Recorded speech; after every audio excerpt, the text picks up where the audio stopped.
ucagiye tamusoma numva ni gusimira Imana kuko Imana igira neza Yesu asiye.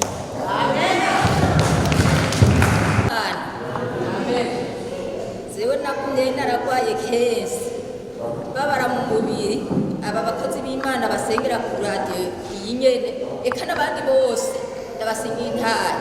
basengera bikuba binyagara ko nari ngwaye ingwara nyinshi cyane aho ibipapuro mfise ni byinshi kwa muganga natubwiye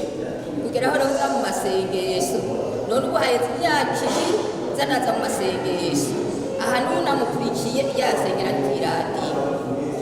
none ndasimye kuko naha narifata bakambira ati ifata aho babara hose mu bituru none ubu naho ngiye numva binyagara biguma binyagara ngo madimba none ndasimye ko kitse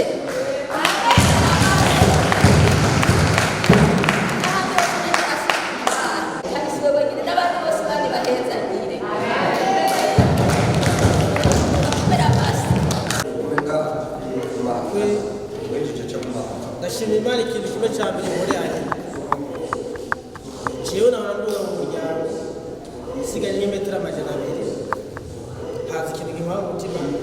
ndi gucuma cya kwinaga nibaze ko ngiye inshuro 5 kikurikiranya atamusiza gisanga kwa yenge ikimenyetso naho nambona mu gisanganya uraje gusenga ngavuga ati kira kigenda kibona kimwe cyane aho umutima kiraje ufatira kwa ngano bakiratuze kigeze no hejuru